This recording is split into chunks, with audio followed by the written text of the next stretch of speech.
podcast is part of the Sports Social Podcast Network.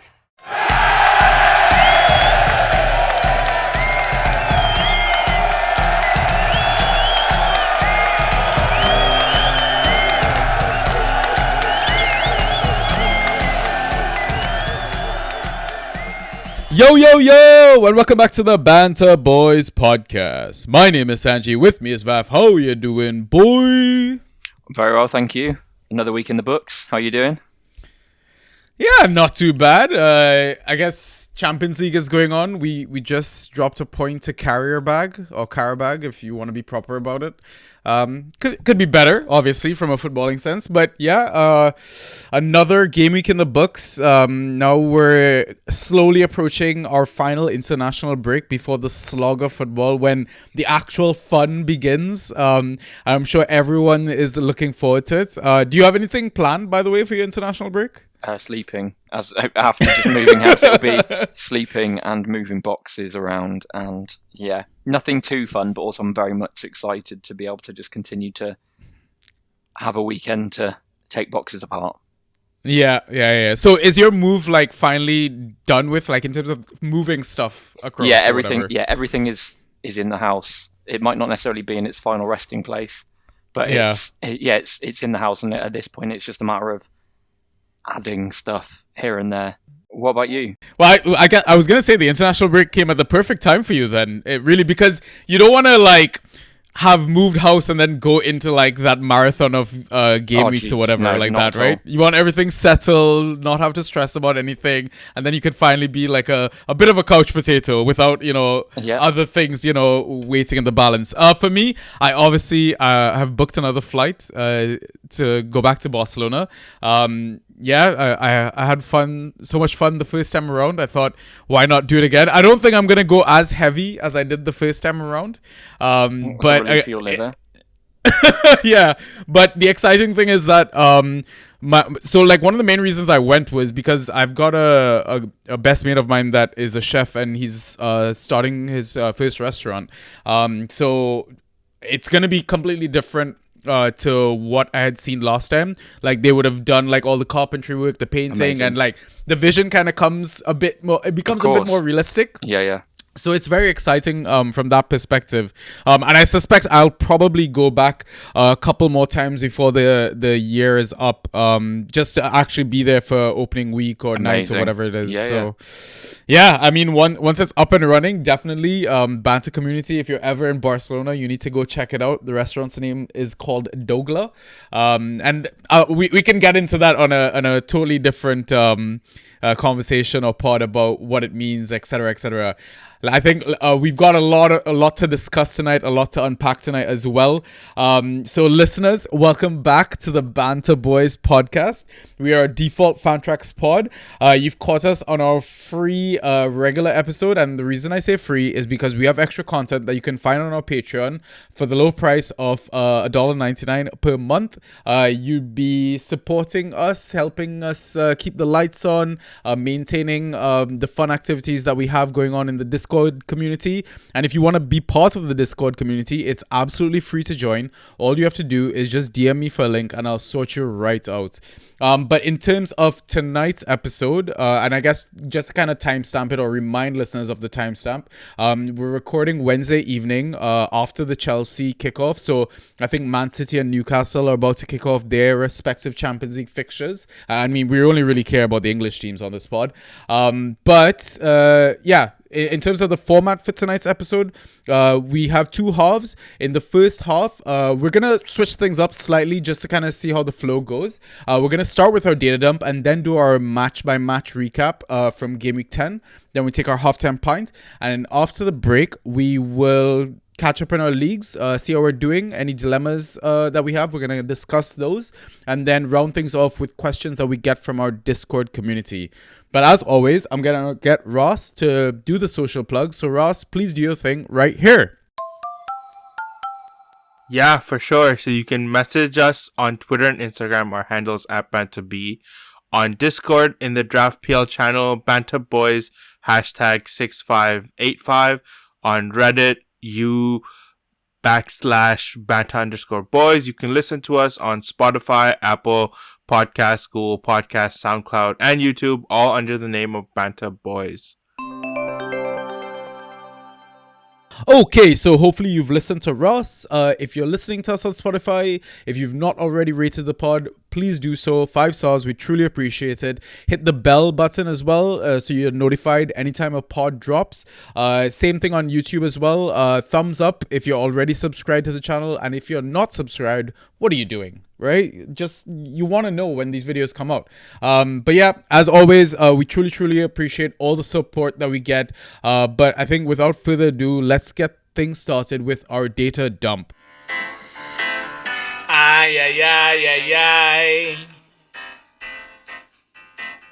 Fantasy with the Banta Boys. So looking back at game week 10, we're going to start with key passes as always. The highest number of key passes recorded was 5 by 2 players, Iwobi and Xhaka. And then 4 key passes by a few players here, Bruno Fernandes and Matheus Cunha from Manchester United, Enzo Fernandez, Bruno Guimaraes, Jeremy Doku, and Callum Hudson-Odoi. Thoughts, Vaf? Yeah, obviously the Xhaka one stands out immediately. He was just absolutely unplayable, really, on Monday night, and I think he showed why he's been so valuable for Sunderland this season. I mean, you've watched that game twice now, so what are your thoughts on Xhaka's masterclass? Or did you miss it the first time around? Yeah, first time around, because I actually had plans that Monday evening. But, I mean, is he arguably one of the best signings of the season? In terms of, like, the impact that he's had on a team. Yeah, I think so. I think he was very much, and understandably so, I think, like easy to laugh at Arsenal, especially in the early years. Towards the end, he certainly wasn't. But yeah, I think that means that in the UK and in the Premier League, we sort of really underrate him in terms of we see him as this sort of laughable figure that gave away some silly red cards. And I think that overlooks a lot of the difficulties that he had around him during that time at Arsenal. And I think showing him as he's got older, he's very much grown into the role of, almost I hate to say it because I'm not necessarily really high on him, but Jordan Henderson sort of just knitting the team together and almost in a way dragging the team through. And I think it seems from the outside as if he's made a lot of their signings mesh a lot easier than they would have do otherwise. He's sort of holding everything together. Yeah, I exactly what you need, especially when times get tough, and it will for Sunderland. Like, they're not gonna be experiencing this almost like a honeymoon period, I want to say, of their season so far. Because I mean, we talked about AFCON, they're gonna lose squad players as well, and I mean the I guess the most admirable thing about what Libri has also managed to do with integrating Xhaka is the amount of new signings that they had. Exactly. It was almost Watford-esque. Like, crazy. And we have seen the other side of this go completely wrong, right? So I think you absolutely hit the nail on the head in terms of the comparison to Jordan Henderson, and that sort of character. You need that character in the dressing room as well, right? I mean, he's gone abroad. He's done fantastic things with Leverkusen as well, and I'm sure all of those factors kind of help a promoted team stay up.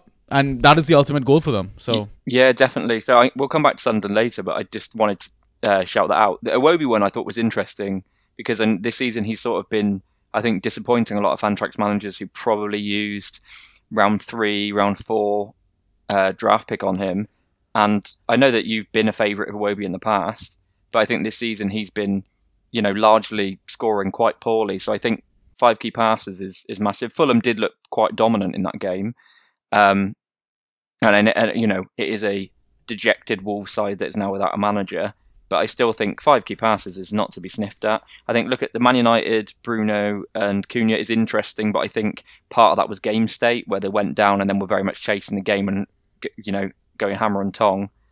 Bruno Guimaraes, obviously we've discussed him multiple pods now where sort of overlooked him. One thing I do want to come back to is a key pass, but the assist he got for Murphy, he literally, it was, one of those assists where you've just passed the ball and then the person's done all of the work.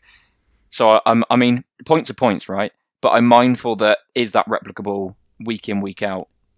Yeah, I mean, Juve had an assist like that. I think one of his first few assists this season, it was the right? Paquetá. Yeah, exactly. I think it was against Chelsea as well. Listen, assists are assists. We take them. We take the points. And the last thing before we move on from this category, especially with Iwobi, I mean, we noticed it as well towards the latter end of last season, where he literally became boomer bust. Like 3.5 he's either dropping or 18. and now we're starting to see negative scores as well with him. Crazy. And I think, like, if you're an owner, I think you just need to take the rough with the smooth and just don't overthink it and roll him out. Because last season, when he had like 3 shit scores in a row and came up against Liverpool, that was the game I benched him. Could have won that game. Could have sealed my title. Yeah. You know, game weeks into the, like, with game weeks to spare or whatever. And I think it's situations like that, like, don't overthink it. Because sometimes things can change on the pitch in the middle of the game that will affect the output of the player, and you can't predict 100%. that. No projection can tell you otherwise. Like, I don't think so. No, I think for the best in the world, the projections are excellent, and the ones that Draft Lab produces are excellent. But the key thing there is their projections. They're not, there's built into that. There's always going to be chance involved. There's always going to be fluke elements. I noticed before we move on from key passes, the one that has stuck out to me. So we've got Victor Gyökeres with 3 key passes within 45 minutes for Arsenal. And again, I know that they were relatively dominant in that game, but I still think that's worth looking at because previously he's not really ghosted particularly well. I know he went off injured at half-time and he might be he's out until at least the international break. And I don't think he's been called up by Graham Potter for Sweden. That feels weird to say. Don't think he's been called up by Graham Potter for Sweden, but I think it's one to look at going forward. If you are a Gyökeres manager, could that give you hope maybe, or would you want to trade him in, or could it be a way to trade him out to someone and say, oh look, he's starting to ghost? See, now if I'm receiving that offer, I'm gonna look at the fixture and be like, oh, they played Burnley, which which I agree with, but also you might think if they're playing Burnley, all of the they'll have a lot of possession pretty much everywhere, and especially like the wings and things. They don't necessarily need to get him involved in play. Yeah. I'm curious though. Like, the thing is, like, we've seen now Gyökeres have good games against the promoted teams, let's call it. Yeah. I like to, I lovingly put that he's found his level in that sense. And I'm just thinking back to, like, the games where he had, like, multiple key passes. So I think he got key passes in games against Liverpool, Forest, Newcastle, and now Burnley. I was trying to draw a correlation or some sort of connection between anything, but it might just be absolute. Well, I don't know. I think if you look at it, so you said Liverpool, they played them before they turned to absolute mush. So I went to that. But then Forest, they'd already turned to mush. Yeah. And Newcastle are quietly putting together quite a poor run. Yeah. But no, I think with Gyökeres, it's very much still a wait and see. And I've spoken to Arsenal fans that are, let's say, less happy with that signing than they were when he came in. But all things considered, I think it was just more, I just wanted to point it out as this could be something to keep an eye on rather than rush out and sell the house to get him in. Yeah, definitely. All right, next category, shots and how many were on target. So the highest number of shots recorded, go figure, was Erling Haaland. He had 4 of his 6 on target. Then next was 5 shots attempted by João Pedro, who had all on target. Jacob Murphy had 2 of his 5 on target, and Harry Wilson had 2 of his 5 on target. There's a bunch of 4s, but it's a bit too much, I think, for the audio. Thoughts, Vaf? Well, obviously, Haaland, unlucky not to get a hat-trick. I think a brilliant save by Petrovic on the 3rd major chance that he'd broken through. I think, but let's be honest, that's partly due to the high line that Bournemouth were playing. It was giving a lot of space behind for Haaland, who was just, the Terminator to run onto. Surprised that 2 of them were off target, actually. João Pedro, Vicario had a very good game, but I think the standard of some of Pedro's shots were very poor in terms of they're on target, but you'd think you probably should put a couple of more of these away. Yeah. I don't know how you feel about that as a Chelsea fan. Well, I mean, I didn't enjoy that game because we're going to discuss it in league updates, but basically my opponent that I lost to had both João Pedro and Vicario. So he was just constantly getting 4-point plays. Yeah. And I was just like, what is going on? Like, what is happening? And listen, for the past few seasons, Chelsea has had Spurs' number. So I'm not surprised by the result. But I mean, and again, we're gonna discuss this in the next segment as well. Spurs just never came out to play, man. It was kind of crazy to see. I want to say, maybe Zhao is finally starting to have an uptick in form. And I mean, obviously the fixtures are going to help his cause. 3 of the next 4, I think, we're playing all the promoted teams, or Wolves is one of them.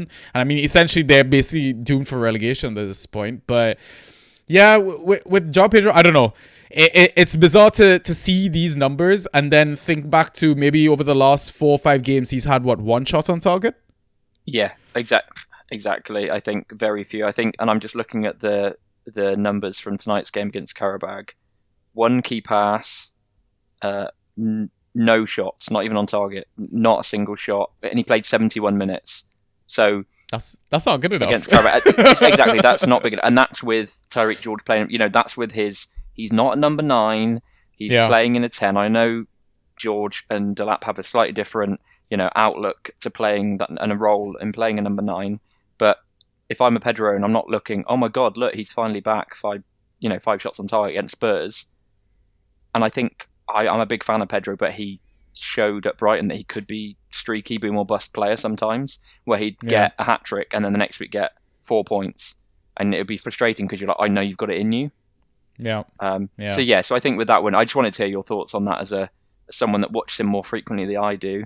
Touching on Murphy and Wilson, I know we said last week that Murphy's just been incredibly clinical in terms of he nearly could have had a second in the same spot. He scored in the same corner again this week, which was brilliant. And Harry Wilson is an interesting one because talk about boom or bust.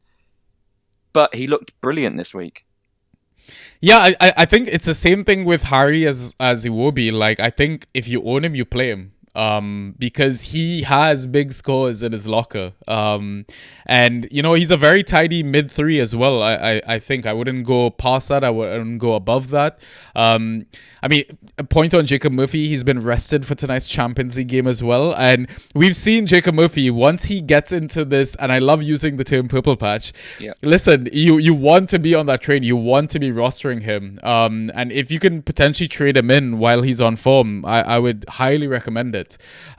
One thing I wanted to ask actually about Erling, and it's crazy to me that he's not scored a hat-trick yet, and you can see, like, even on socials, he's hinting at, being upset not having scored a hat-trick yet this season.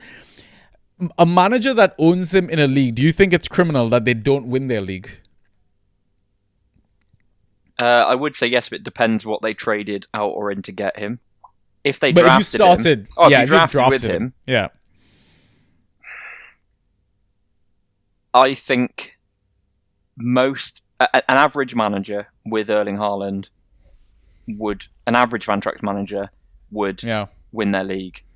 Yeah. But sometimes the issue can be when you've got Haaland or someone of that nature that scores so highly, you sort of get distracted and sort of overlook some of the other moves. Because I don't know about you, sometimes when I'm like backs against the wall, you like the leaning forward in the chair to really click in. But sometimes that is the thing. When you're looking at Haaland, you're thinking, right, I'm not going to really bother bringing in, and I know we've talked about forwards this year, very difficult, but you might go, I'm not really going to bother focusing too much on the waiver wire to look at forwards because I've got Haaland, he's just going to walk it every week and then I'll just pick up what's about. But it might well be that when in doing so, you overlook someone who's coming into a great run of form, which is obviously nowhere near Haaland's level, might pick up 15 points a game for the next couple of, for a period of time for a purple patch. So I think most should, but I also don't think he's going to sustain the form he's in now. It's interesting that you say that then. Do you think there's potential for a manager to trade in Haaland at all? Now, I don't think that there's no value there because he's unbelievable, but he it couldn't cost you any more than he does now. Even if he sustains this form, he's going to cost you the same amount in 3 months' time. But no one is going to do you a 1-for-1 trade, I imagine. No, I'm not suggesting that anyway, but my point is what you're going to give away isn't worth what you're going to get back. Because you're going to have to give up so many big chips to get him that I'm sure someone would, if you desperately wanted to, you could get him, but it's probably going to cost you like a Bruno and a Saka together. Yeah. Do you know what I mean? You're saying the trade in at a high point isn't worth maybe the low performing assets that the other manager is probably gambling on when they're taking in. Yeah, I think it's Haaland. one. I think on both sides. I think if I had Haaland, it's just one. It's just like, just why would you sacrifice such a good thing?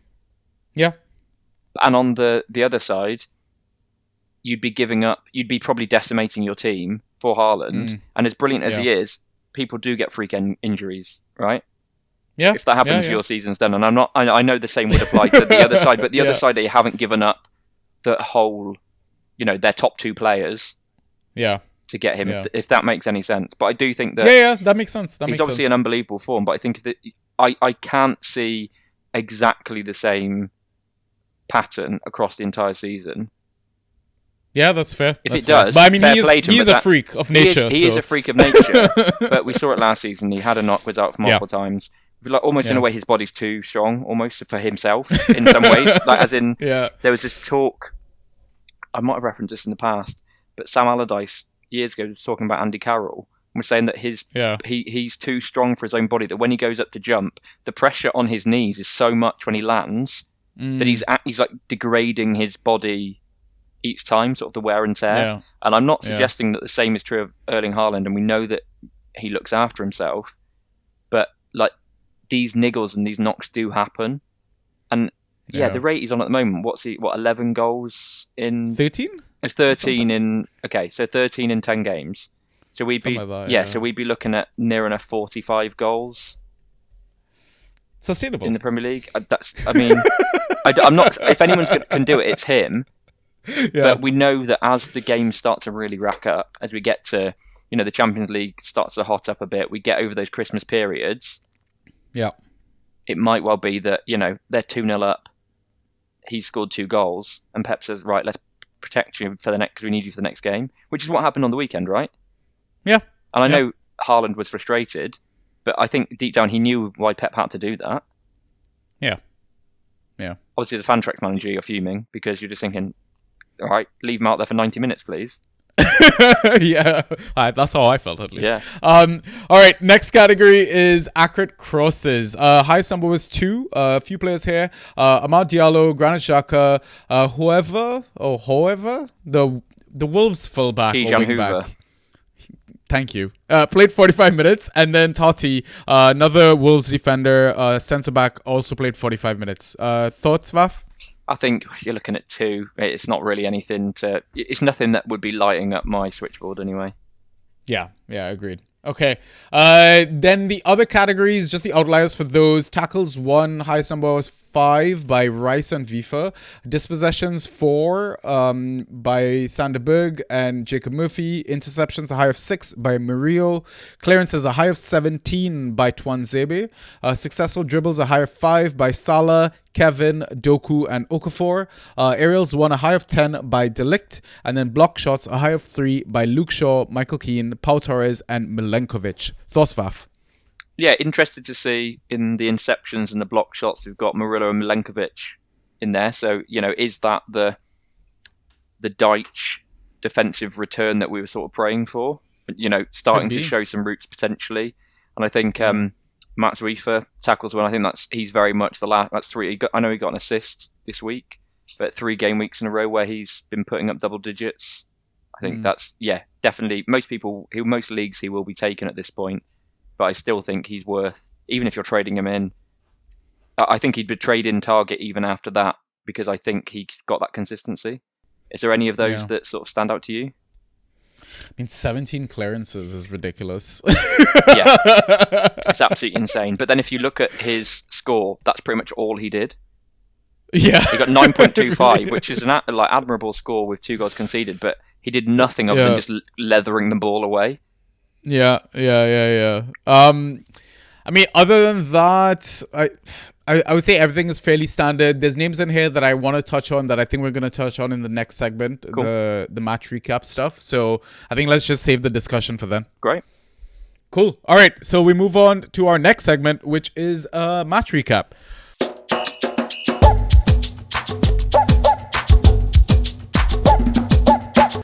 Okay, so we're going to start with Saturday. There was a bunch of 3 p.m. kickoffs. If you live in the UK, you know what I'm talking about. So we'll start with the Forest-Manchester United game. I think things that kind of stood out: Douglas Luiz getting injured, Yates coming on, making Forest a lot better. United's first goal with the ball going out for that quote-unquote corner, I thought it was I think in general it's bullshit that VAR can't intervene. I don't know. What are your thoughts about that? So I guess my thoughts on the ball going over the line, is that not done automatically on the ref's wristwatch? Same way as the That's goal what I technology. Thought. I don't think it is, though. I thought it was that, but from all of the replays I've seen, I generally couldn't, if you put a gun to my head, I wouldn't be able to tell you either way. Yeah, but then you give benefit of the doubt to the defender, I guess. I don't know. So, but my view would be, so I don't necessarily disagree with what you're saying. I think my view would be, if I'm on either side of that fence, I'm aggrieved if the decision goes against me. So if I'm a Forest fan, I'm rightly really frustrated. If I'm a Man United fan, I look at that and go, yeah, but also you can make the same claim that the ball's gone over the line. But I do think if you've got all this technology, basic things like that should just be, it not even a go and look at VAR. It should be, I thought it was on the wristwatch. And then I was surprised at all of the, I suppose, discussion and backlash, because I was thinking, well, surely it's obvious, it's an automatic one. But yeah, it seems very odd given some of the things that VAR does get involved in. That something that's relatively simple like that. Yeah. Paul Savona, I mean, he kind of makes up for it with scoring the second goal for Forest. One thing, I just wanted to say before that. Yeah. Good on Savona for chasing the ball down, the one that did allegedly go out for a corner. Because if you actually look at it, the Man United player that he challenges for the ball in the air doesn't even bother chasing because he assumes it's gone out for a corner. Yeah. So if I'm looking at that as Deitch or as a Forest manager, I'm saying, mate, fair play for putting in the effort to not give up on a lost cause and chase that ball down. Because if that ball hadn't, if he'd got there half second earlier and it definitely hadn't been given as a thing, then that goal's chalked off. I don't know necessarily the game state, it doesn't necessarily work like that. But I think if you're looking at it from a perspective of, should I pick up this player, considering he was a rare start, Dyche is going to be looking at that saying, well, he's willing to give me 110% for the team. That's who I want to be playing. I think those are the nuances we need to be aware of. Yeah, he's definitely an asset that I'm eyeing up as a potential streamer. I guess spoiler for TDS Pod, and obviously this is going to come out after the live stream, but he's on my streamer slide. And it's also because, Leeds are so bad on the road. I think it's now clear cut that you target them if they're away, and even potentially bench their assets like Rodon and stuff like that. Of course. But to go back to Savona, as you said, with the goal, he's got the position he was in to score that goal. It wasn't a free. He was in the box. He was in the 6-yard box, right? So Dyche has obviously said to the fullbacks, get in there. Yeah. Which you love for your defenders as well. But Forest are still struggling with set pieces, and I feel like Dyche is the sort of manager that he will eventually iron out those issues. And then what a fucking equalizer goal from Diallo, man. It's up there for a goal of the season. It was absolutely beautiful. And then he nearly scored a second one at the end with that stop by either Murillo or Neco Williams. I couldn't remember. Yeah, it was Murillo. That blocked it. Nearly had a second. And we know he's got it in his locker. But yeah, unbelievable equaliser. I think all things being said, I think a draw was probably a fair result. Yeah. I half expected United to get the winner. I think the biggest issue that I had, or maybe the biggest annoyance, is now that fucker online is just gonna have his extra 5 games to not cut his hair. So the less said about him, the better. Yeah. All right. Let's move on to the next fixture: Fulham versus Wolves. Bye Vitor Pereira. Yeah, the writing was kind of on the wall, even with his team selection. No Andre, no João Gomes, was absolutely mental, pushing Krejci up into midfield, which I think that is fine, but the other two not playing at all is weird. Agbadu and Totti were back in defense as well, but yeah, everything just kind of went wrong for Vitor in this fixture. Agbadu getting the red card obviously didn't help, but yeah, was this like a long time coming? Should he have even been given a chance at the start of the season? Like, I don't know, like what to make of this whole situation. Yeah, I'm by no means a Wolves fan, but I think he certainly did enough at the end of last season to to warrant a shot. Yeah. But I do think he was on a bit of a hiding to nothing. If you look at their recruitment or lack thereof in the summer, their owner had sort of said there's not really a huge amount of money there to go out, and I think Pereira probably would have wanted a lot more. Yeah. Especially with we discussed this last week, Cunha, being a major outgoing, Ait-Nouri being a major outgoing, and then not really being replaced with a like for like. Semedo as well, right? Semedo just not signing a new contract. Yeah. Not signing.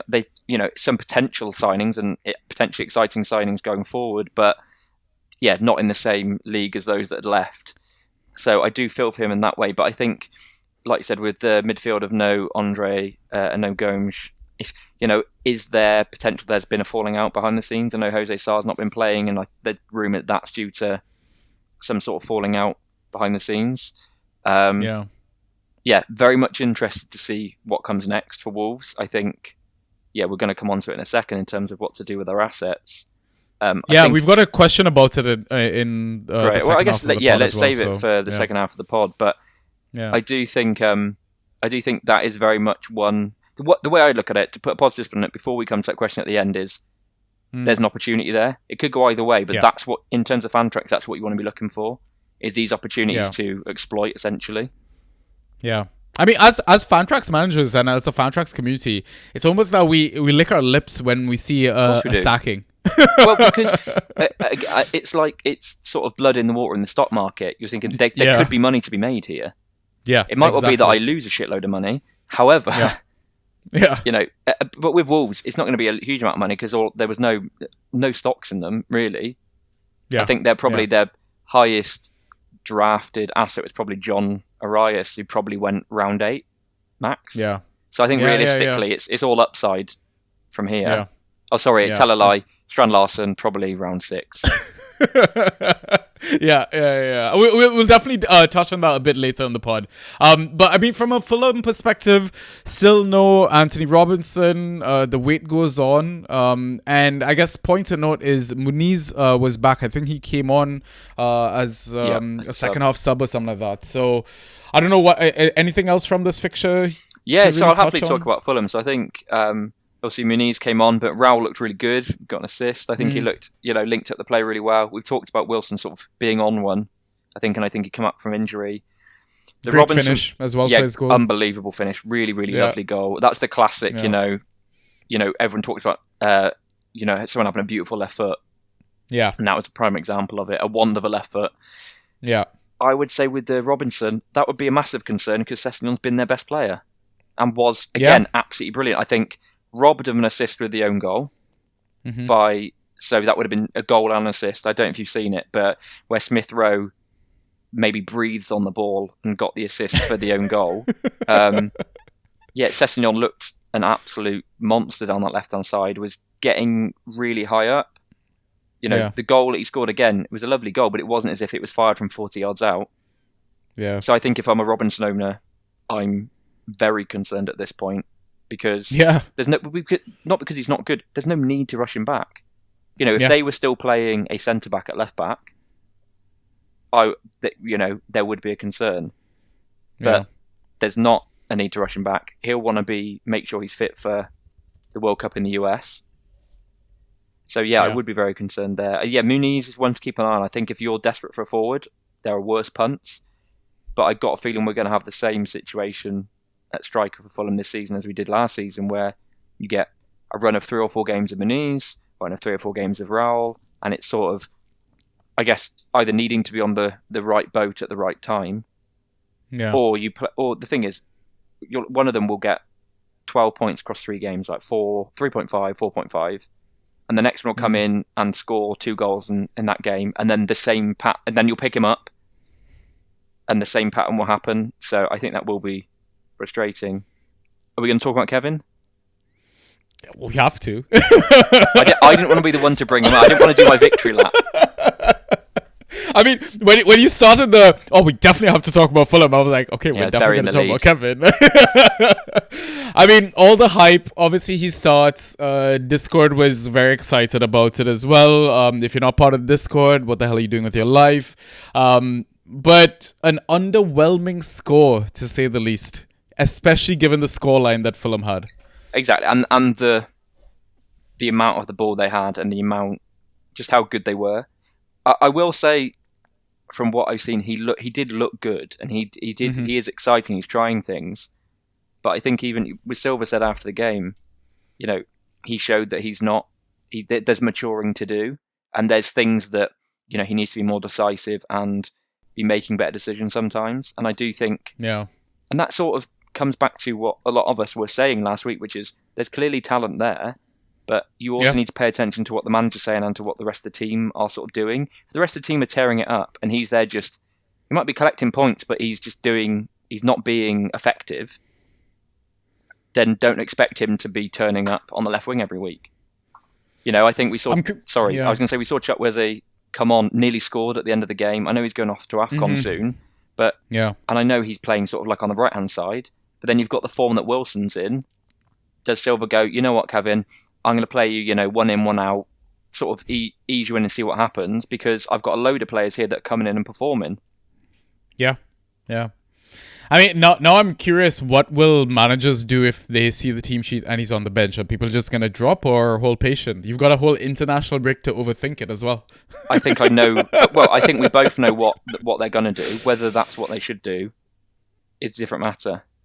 I think they're going to hold, but they should drop. Exactly.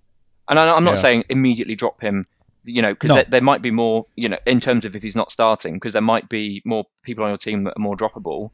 But I think at this point, this is what happens. The version of Kevin in a lot of people's minds is the best, arguably the best that his asset he could be as an asset, right? Mm-hmm. So the Kevin they're dropping isn't a Fulham winger that has started one match so far this season and put up 5.25 points and 3-0 win. The Kevin in their head is the score they got against Wickham last week. Was it Wickham? Yeah. Yeah, I think it was. That's the Kevin in their minds, and it's yes, he is capable of that. But if you're thinking that's what you're holding, I don't believe that's what you're holding. You're holding the potential to do that. Do you see what I mean? You've already sold yourself the dream. Yeah. I mean, no way was he getting that against Wickham if Akinfenwa was playing. But I also want to say, like, to kind of caveat the suggestion about dropping if he's benched, like, as Fantrax managers, and one thing that I've learned as well is you need to consider when the fixture is being played during the game week, right? 3 p.m. kickoff on the Saturday.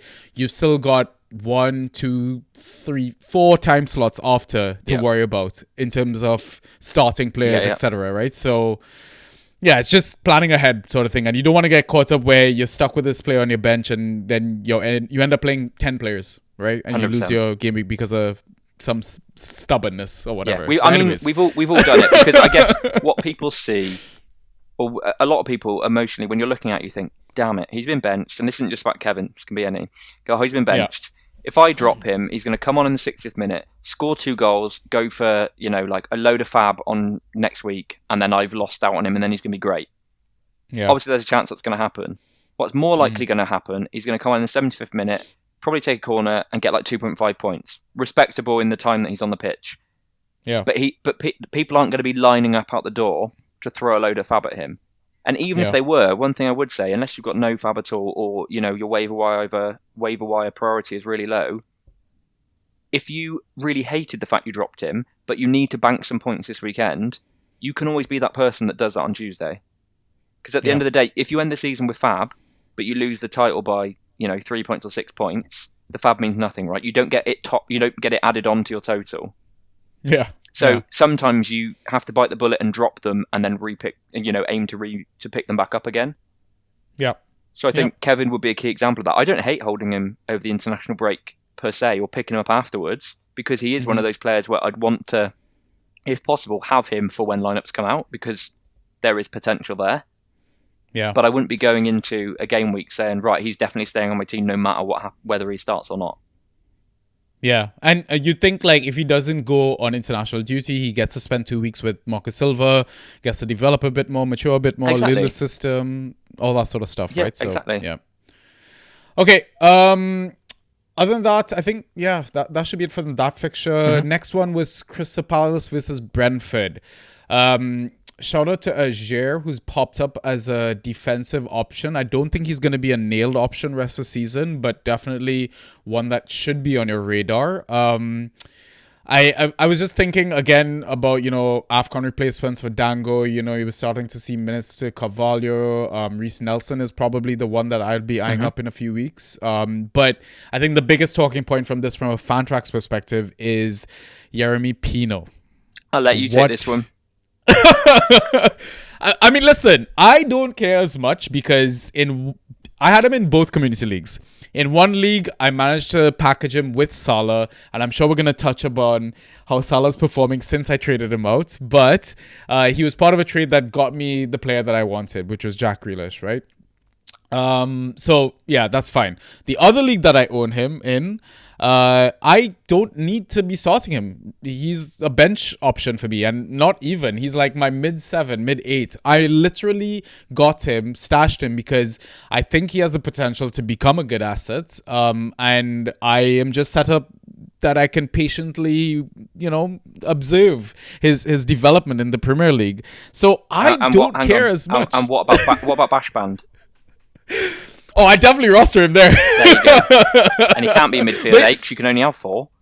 Yeah, but I only need to start 5 players, so he can easily sit on my bench. I've got starters, assured minutes, I want to say, from my other 7 rostered players, and an IR spot that I'm sure my injured player will probably come back in time and perform better than Pino. Very good point. No, what I was going to say is I quite enjoy that I can watch his development as if you're some sort of Fantrax scout, and you get points for picking up players that end up turning out good. I mean, in my defense though, like drafting him at that point in our bash draft, and yes, we are absolute fanatics that we had a draft going on at the moment. We just finished. Shout out to you, Robbie. You thought we wouldn't. Yeah, finish never in time, doubt.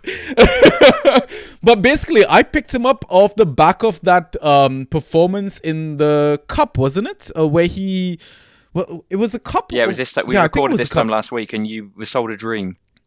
Yeah, with all the ghost points. I told you not to do it. And the attacker returns, and I was like, oh, he's amazing. But then he came up against Liverpool's Z team, right? That we've got to put some sort of context in the Liverpool situation. Academy. Yeah, basically, right? Were they down to 10 men as well? I think. Yeah, well, they had the 18-year-old that's played twice for Liverpool, or like something like 35, 40 minutes for Liverpool and been sent off twice. Yeah. So he's never gonna see game time again. But yeah, there were a lot of different factors, and obviously, I mean, listen, I'm a bit of an emotional drafter and fantasy manager as well. And at that point of the draft, I was like, honestly, there's not much else better in terms of like a punt, and we're in punt territory at that point of the draft. I was like, fuck it, why not? So I'm just seeing who else you could have taken at that point of the draft. I knew you were gonna do that. Well, let's have a very quick look. So obviously it's a very weird format, so I'm not going to go into too much detail. Okay, so Manetzi went next. You could Digne and Trippier, Esteval. I thought about Trippier actually. Esteval, Dewsbury Hall, Solanke, Van der Ven, Krupi. I took John Araya, so I can't really speak. I mean, in terms of punts, I feel like it's somewhat similar. Yeah, I think it's somewhat similar. Yeah. Max Wafer went at that round. No, exactly. I think I don't hate the punt. Tonali went just before you, who I'd much rather. Right, so back to this Crystal Palace Brentford game. I think Palace looked brilliant. Yeah. Really, really good. Mateta goal was really nice. I really rate Mateta. I think he's brilliant. Yeah, generally they just look so solid and have done all season. Yeah, I mean, my curiosity is how they're going to function once Sarr goes off to AFCON. Well, how did they function when he was injured? Absolutely fine.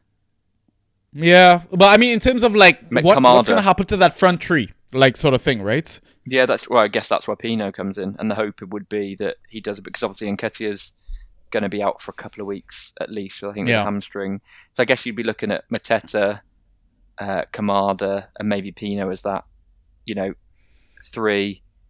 I guess, but I do agree with you, but a lot of the thrust comes from Munoz on that right-hand side, where you got Sarr who pops up in the box. So you could argue that are they going to miss him that much because they'll just have Munoz just bombing in a lot? Yeah.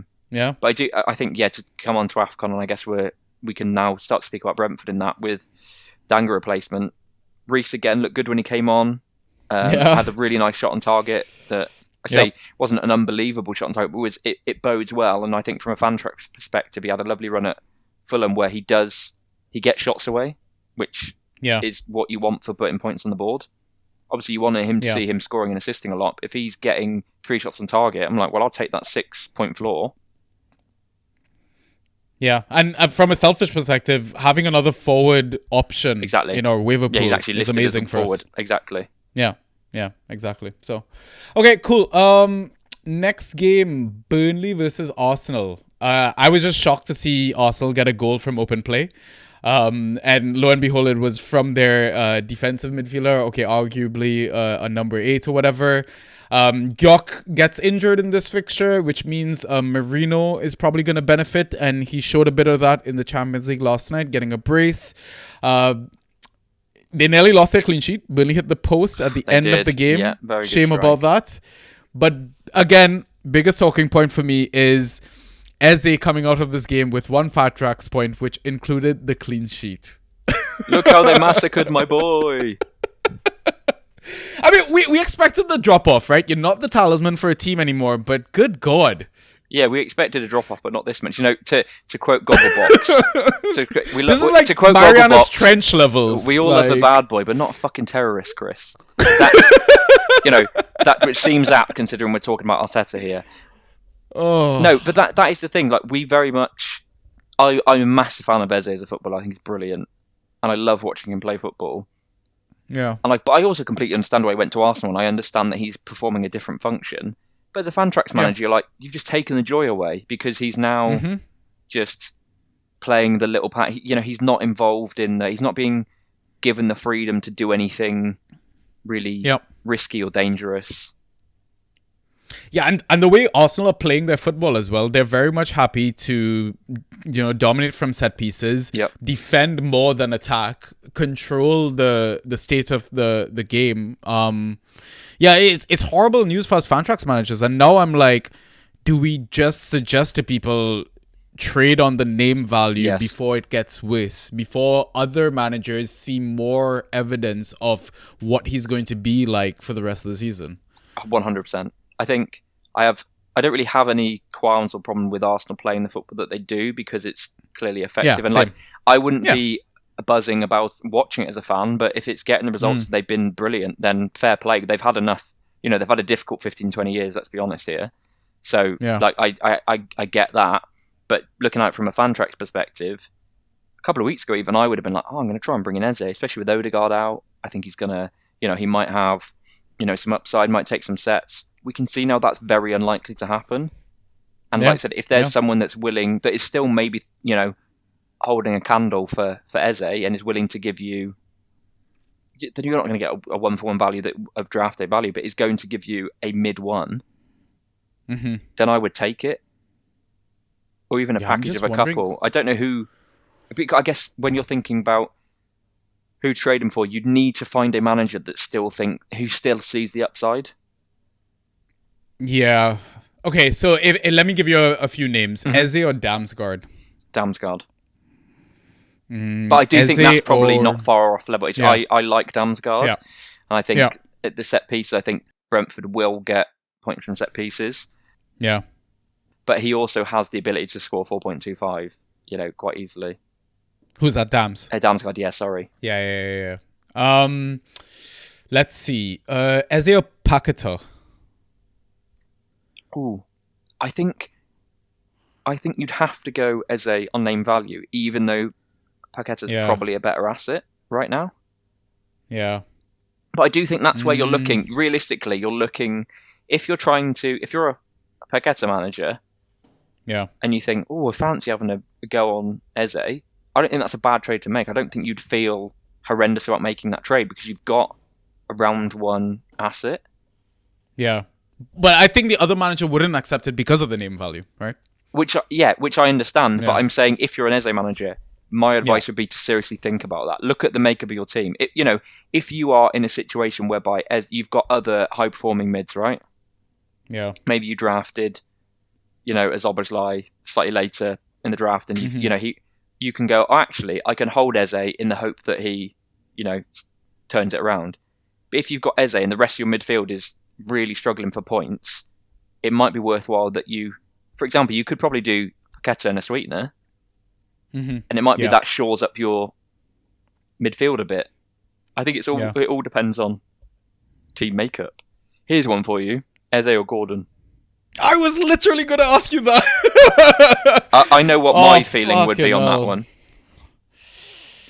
Man, these early subs are a real killer. Like this last one as well, the halftime sub. And I just mainly say it because like I have Gordon in OFPL or whatever. Fucking hell. Yeah, that one's frustrating. But you know what? I would still say Gordon. See, I'd go Eze. Interesting. Why? I think with the attacking... I know that Arsenal aren't necessarily playing that football. With the assets around him, they have the ability to make magic happen. For example, I could see Eze... I know he can make the magic happen, but say Saka's the guy. I could see Eze handing the ball off to Saka and Saka scoring. You've got the assist points. I can see Eze getting fouled in the penalty area and then putting it away. That's the sort of thing that I'm thinking potentially. Because we're looking at Gordon. I know Gordon has previously had the ability to do some of these things himself. But I think if we're looking at both these assets, I'd then look at the wider team and say, how are they performing? And Newcastle aren't performing necessarily very well. I know they're 1-0 up at the time of recording in the Champions League. But I think that I'd probably go Eze there. But it's close. That's really close. I think that would just be personal preference. Like, who do you prefer as a player? You know what's really funny? Gordon got subbed for Murphy because of injury. There you go then. So, Eze. I was right. Do your research. Man City up 2-0 as well. Foden goal, Reinders assist, Haaland goal, obviously Doku assist. I mainly said Gordon because penalties, right? When he's on the pitch. But the thing is, because I don't know that we have seen that, but I think Amade could become... could easily become that person, I suppose. Yeah, or when Visser is finally fit and firing post AFCON or something like that. Who knows? Maybe I'm not going to be worrying about March right now. Come on. All right. But yeah, like honestly, end of the day is like there's an Eze dilemma in our community, right? And I think it's definitely a discussion that needs to be had. Okay, let's move on to the next game. Brighton versus Leeds. I guess thing that stood out for me here was Gomez basically stole the show in terms of top scorer for the game week. And I'm sure he was an asset that was floating around a lot of free agency pools. Maybe one that wasn't considered by managers because of the rarity of starts, the consistent 90-minute performances, getting subbed early. But I guess if you were a football addict, you would know that, he recently scored 4 goals in one of the cups, and maybe that was the hint to, hey, why don't you play him in a easy fixture, especially when Leeds are away or whatever, right? And in DMs, like Ryan suggested he wanted to take the punt. Again, I was more so like, I'm just worried about Hizza just bringing this guy off at 45 minutes. I don't want to take the risk. And for those that were brave enough, what was it? Fortune favors the brave? Correct. Or the bold? Something like that? Right. Yeah, so you'd have massively benefited. But for me, again, the biggest talking point from a Fantrax perspective is Longstaff being substituted off after 60 minutes with 2 points. Stark coming on for him, the fantasy darling to start the season, and got, I think, 6 or 6.5 points in 30 minutes. Yeah, what is happening here now? So I do really think a lot of that is game state. And it's boring to say and it's boring to think about, but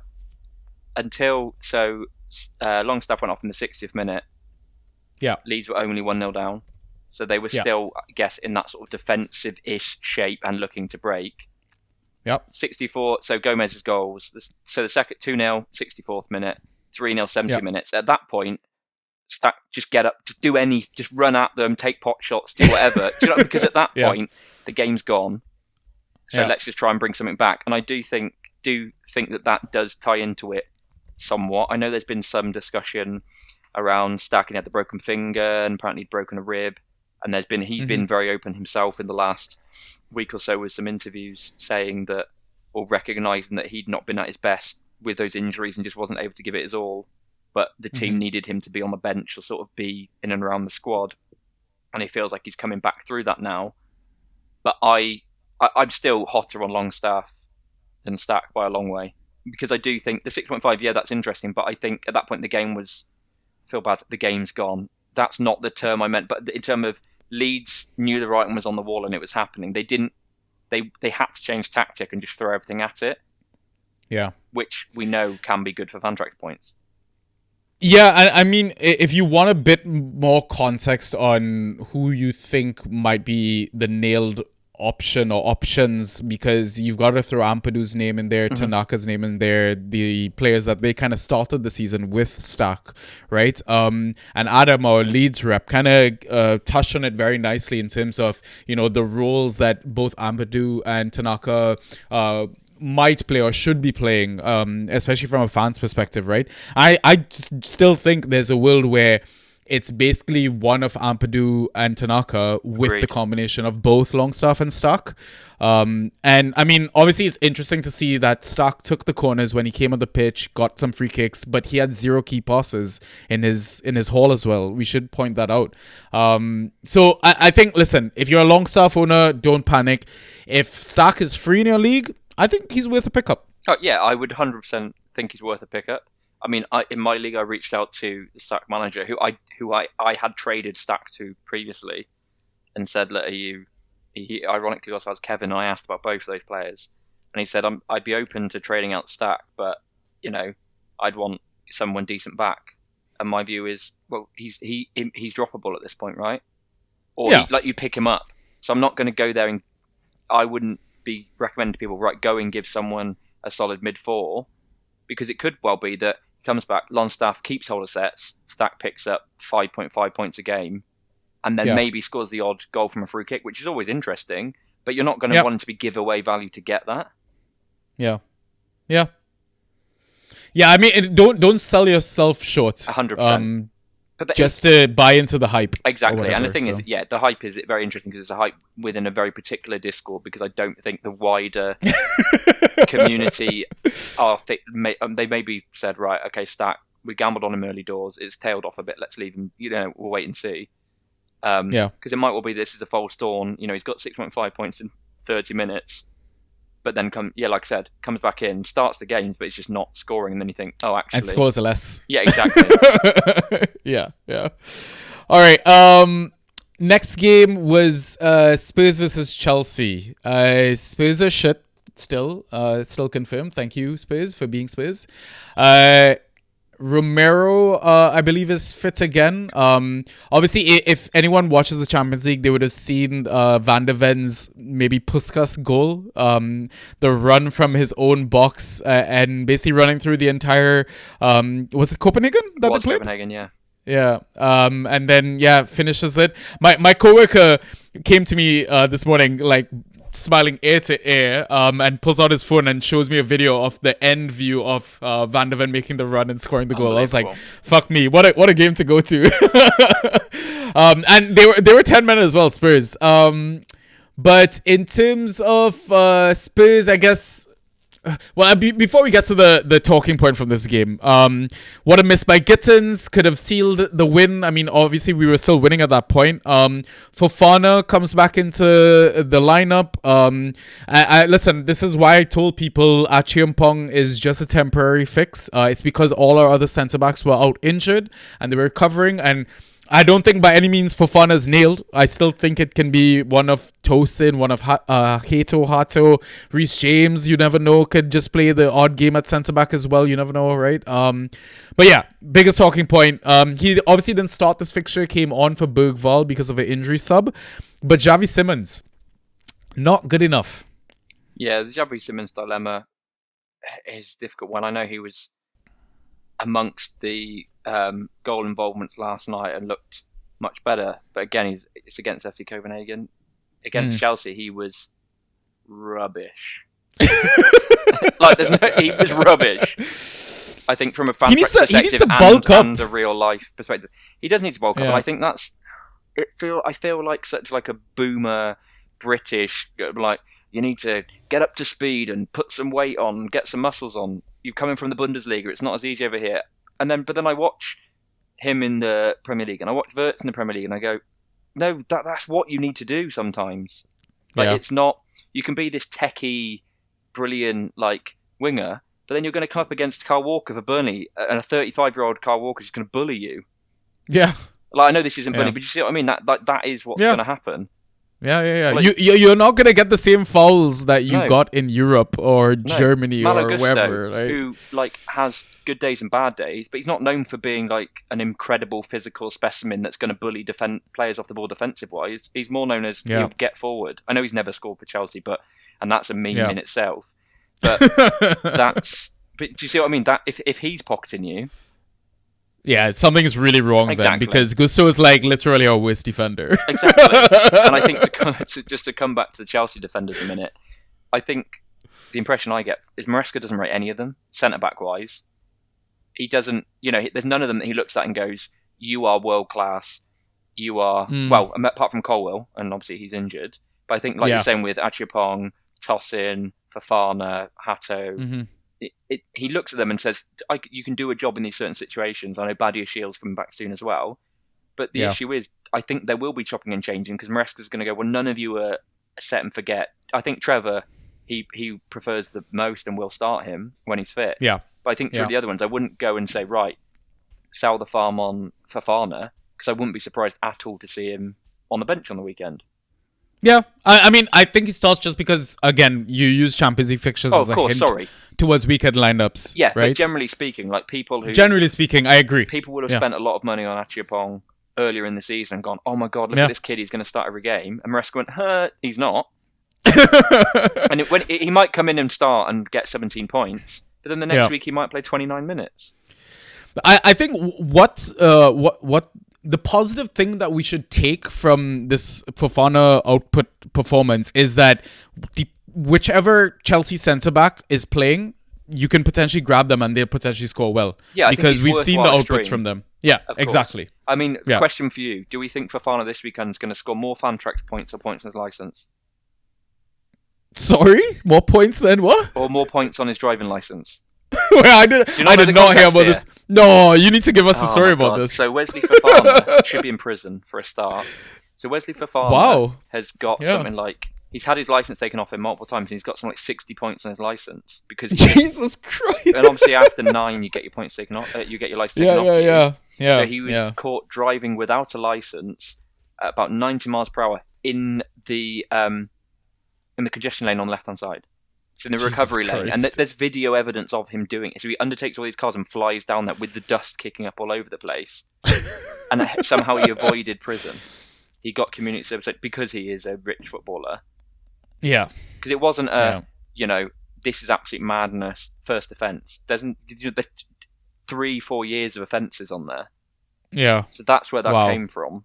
In terms of, so whenever I see him now getting a lot of points, I'm like, oh, which one?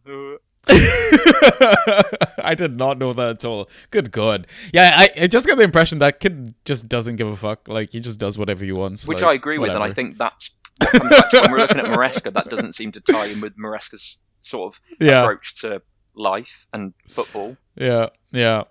Oh, man. I wish, like, one day, like, one of the... what is it? The guys from the papers or the pressers or whatever just asks him something related to the driving license, just for a bit of bands. Yeah. I mean, it'd be interesting to hear what his dad's take on driving is. Oh, my dad's driven for 55 years. All right. Final game from Saturday was Liverpool versus Aston Villa. I think Watkins. I mean, I feel like it's going to be a split audience about this. I think he's getting better. Obviously, the points are not showing it, but I feel like there was that one opportunity where it was a high ball from the defense or something like that. He had a kick at it and completely missed it or whatever. But listen, I still think that he's missing Tielemans. I think that's one of his biggest issues at the moment. Like, in general, that midfield is missing a bit of creativity. It was harsh, or it was tough to see Mings come on as a sub and then leave because he pulled his hamstring. Especially, we shouted him as a possible pickup, nice streaming option. I thought the Wirtz for Ekatike sub was a bit interesting, and then I guess we kind of saw what maybe the potential plan for Wirtz is moving forward, especially in that Champions League fixture against Real Madrid. The Meg on Wirtz, by the way, was amazing. If I was him, I would have retired. Yeah, I know. But again, this is not really a Fantrax talking point, but what the hell was Emery thinking tactically speaking? Because we've seen Liverpool suffer by these long ball plays, yet Villa decided, you know what, we're just going to try and play out from the back and constantly try it, even if it looks like it's obviously going to shoot us in the foot, which was, how Salah got his goal. And, people are going to be like, oh, I can't believe you traded out Salah. Watch the actual game. Like, he was gifted a goal. Yeah, I think if you want to know how to beat Liverpool, just listen to any of Slot's press conferences. He tells you what he hates, right? He tells you, I hate playing against this. My team have been really bad playing against this. So you go, right, he's given me the master plan, or, he's given me the blueprint. The blueprint. And then Emery goes out and goes, no. I'm going to do this. And the thing is, obviously they've got some very talented players, but Emiliano Martinez, unbelievable shot stopper, not known for being incredible with his feet. No. So, in terms of, I could understand it if you've got Edison in goal or Alisson, you're saying, right, we're going to really play it out. And I think Pau Torres very much has that in his locker. But, yeah, I mean, their defence is it's a solid defence, and that's what it's very good at doing. So, I agree with you in terms of what was Emery thinking. I think to come back briefly to Watkins missing Tielemans, worth noting that Yuri is back training today. Yeah. That's been confirmed. So it could be a false dawn, and Villa don't necessarily. There is some sort of missing link in their midfield. Well, I think Kamara looks brilliant, but it's that between him and getting it to that forward line. I think McGinn's been doing an awful lot, and I love McGinn as a player, but for me, I feel bad saying this, but he's more of a water carrier than necessarily. You don't want him as your creative fulcrum. You want him as part of the team, but that's why Rodgers was such a sort of breath of fresh air for them last season, because he sort of made things happen. But I think Tielemans could be that, and I guess the hope would be, as if you're a Watkins manager, is that's going to happen, because he's couldn't get much lower at this point. No. Very sad for Mings. I think I saw out. Is he out for 6 or 7 weeks or something? Oh, I didn't see that. It's I assume he's out for a while. Yeah, I think it's a long-term situation. So I think Villa. I didn't learn anything new about Villa from this game in terms of from a Fantrax perspective. I think they've obviously been on a good run of form, but it seems like they're not back. They're still sort of struggling to get there. I think to come to Liverpool, Wirtz, Ekatike, he's showing us his age here. He's starting to show us his age. We've had a few games now where he's been offside for goals. Yeah. The offside goal that he scored, it's a great goal, but he was miles offside and he didn't need to be. Yeah. It absolutely did not. It wasn't you're running in behind. He should have been watching the line, right? Yeah. And the ball in from Szoboszlai, I think it was Szoboszlai, was unbelievable. We saw him with an amazing assist last night. I think I own him in the league. Feel very fortunate, because at this point you're looking at a first round asset in the ways, playing for a team with great attacking lineups and taking set pieces, and everywhere. It's been great. But I do think that the Wirtz situation's an interesting one to look at. I also think that Bradley last night was really, really... I know we're talking about the game on the weekend, but I think Bradley was solid on the weekend against Villa and was really solid last night against Madrid. So I think there's maybe something that can be looked at there. Obviously, Robertson's played both of those games as well, and you sort of look at, are Liverpool fullbacks back? Because we've seen Kirkez just absolutely blow it. Yeah. I think maybe that's probably the Fantrax asset talking point is Robertson. No, is he providing the balance to that back line that was much needed? Because I mean, we know Kirkez, he just runs and runs and runs and runs, right? Yep. I don't know how much he actually does tactically for the team. I think he does plenty, but in a negative sense. Yeah. Yeah. So I think it's very much like patience is needed with Kirkes from slot, and maybe, playing Robertson until the 60th minute and then bring on Kirkes rest of the game is probably the way to go. Yeah. Once you've kind of gone a few goals up, managed the game state a bit better, sort of thing. So yeah, I mean, Liverpool on a whole, we just knew the season would be a season of evolution for them. And I mean, Salah even said it in his post-match, right? People just need to be patient because we're still learning how to play with each other. That was his biggest thing as well, right? So, yeah. Of course, and I think, I agree with you on Robertson. I think you mentioned it last week. Like Van Dijk, he's sort of had, the left side just taken away from him. Well, we've got like Trent's gone, Kanata's still there, but not necessarily being himself. But having Robertson, but having him there automatically, you've like locked in the chemistry of that sort of side, and it's starting to click again. And I think you look at McAllister, the assist for Gravenberch on the weekend wasn't necessarily a huge, like he did a lot to get the assist, but scored last night. I know we've spoken before about second half of the season players. Is he starting to find his rhythm a little bit? Is that something that we should be potentially looking at along with Robertson? I think Robertson will probably be taken in most leagues because most people would have probably streamed him on the weekend. Yeah, and again, it's a name thing. You see him start, you're like, oh, it's a bit of nostalgia with that pick. I think my favorite thing about Mac, before we move on to the next game, was him just celebrating winning the foul against Onana on that set piece and just like throwing it in his face. Yeah, pure the most Argentinian thing. Exactly.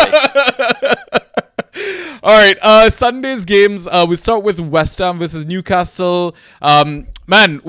Last time we spoke of West Ham, I was like, this Potts kid, he's really good. Potts starts, fucking is the reason they won, gets man of the match. Aaron Wan-Bissaka, is he finally back? I don't know, is that his first attacking return for the season? I think so. Right? It's the reason why we all drafted him or kept, patience with him. We saw Souček come on as a striker for Callum Wilson. I thought, it's crazy, but I love how crazy it is because, listen, the man is a goal scorer and he's a great poacher in the box. I think it's brilliant, honestly, if they deploy him as a number 9 in a sense. One thing I'm starting to notice, the opponent's right-sided attacker against West Ham is, I think they're just going to have an absolute field day against Juve, because Juve is great with his cross and his attacking prowess, but my God, that man struggles to defend properly. Yeah, he's not a left-back. He's not a left back, and I feel bad for him. Like, he played left back at Slavia Prague. Obviously, the standard must have been much lower. He's got an unbelievable crossing and can get forward and a great engine, but like he can't defend. Yeah. Honestly, so like, if there's like a streaming option available, look at the lineups, and honestly, I will not argue against that punt. Most of the time, let's say. So this weekend, they're playing Burnley. So Burnley's right wing will probably be available to stream or available to play. Exactly. Does Jadon Anthony play on the left-hand side? I think it depends maybe who they kind of roll out on that day. Yeah, you're going to struggle. You're going to struggle after that. Yeah, I mean, if team sheets come out and SofaScore shows me Jadon Anthony's playing on that right side, I'd be very tempted, despite the shit scores that we've seen from him over the past few game weeks. Run him out. Yeah, exactly. In terms of Newcastle, like with the whole weird subs, and I mean, you look at like the last 4 games as well. Newcastle's form has actually been shocking. Yep. I don't think they've won any of their last 4 away games. I believe it's 2 draws, 2 losses, and if you look at like an away form table, they sit 17th. It's not great. It's really not great. No, and I think Hal's sort of recognised it, reflected on it himself, that the team is not necessarily exactly where he wants it to be, and they struggled a little bit this season. I think they have struggled with injuries. I think we look at, should we count Visser? We'll count him. We've got Visser injury. Lewis Hall obviously came back from injury and then went back out. Livramento. So that's your left and your right back straight away. I know Trippier's having a bit of a renaissance this season, but he probably wouldn't be starting if they were both fit. Agreed. They brought in Ramsey. He picked up an injury. Willock's had an injury. Gordon, I know, went off at half-time with a knock, and he's gone off early tonight. So I do think they have been struggling a bit there, but it feels to me as if they're sort of struggling to put their stamp on games like they might have done, especially towards the end of last season. Yeah, yeah. It sucks because like last season, or well, not last season, the season before when they were in Europe, one of the biggest gripes was they've not got a deep enough squad to handle all the competitions, and now that they have a deep enough one, everyone's fucking injured. Like, how can't get a win, man? Exactly. I mean, is there something in there in the way that how manages teams potentially? Maybe. I don't Yeah. know. That's not me suggesting that is definitely the case, but it's certainly something that's worth considering. Yeah. All right. Next game, Man City versus Bournemouth. Was it a foul on Donnarumma? Before we do that, oh, what's up? I want to What's shout up? out Paqueta again in that West Ham game. Yeah. Because last Brilliant. week, that's not me to tap myself on the back, but last week we spoke about Paqueta having that goal disallowed and definitely being amongst it. And then he goes ahead this week, scores a banger, could have nearly scored again. Yeah. And I do think he's very much worth like keeping an eye on, because you can probably, it might well be that some managers will sell him high, but I think he's returning to that form that we saw a couple of years ago where I think he knows that Nuno trusts him. Yeah. I think like how people keep saying in our Discord, he's got the dog in him. He's got the dog in him. That's exactly it. I think, I know Bowen's. We talk about him a lot, and I can be skeptical on his ghost points. But this weekend, he very much just was like, "I'm going to take this game by the scruff of the neck and try and do everything I can." And I think, as a Fantrax manager, that's what I want to see from any of my players. Is that even if the score might be poor this week, I can see they're desperately trying to make things happen. Yeah. I mean, on paper, that team is way too good to get relegated. I'm sorry. So that's why. Listen, I have West Ham assets in my bash team. I believe in the climb now. Exactly. You're a Nuno stan. Yeah. So the Man City Bournemouth game. Quick question for you: was it a foul on Donnarumma? No. Really? Dude, look at the size. look at the size of him. Yeah, fair. Like, you're telling me that who was it that might have knocked him? David Brooks. You're telling me David that Brooks, David Brooks, right? A man who's maybe 5'11" and probably 12 stone at best, tapping your arm is stopping you from being able to move. Come on. Yeah. And secondly, he got the exact connection on that ball that he wanted to. Oh yeah, his connection on the ball was horrible. It was horrible. Even if he did hold you back slightly, you weren't planning to move at that point anyway. Yeah, it was dreadful. I personally think it was embarrassing that he even appealed for it. Yeah, because if they hadn't have scored, if Tyler Adams didn't hit the ball, he wouldn't have been appealing for a foul there. He would have just gone, "Oh, fine." Yeah. Do you think it was a foul?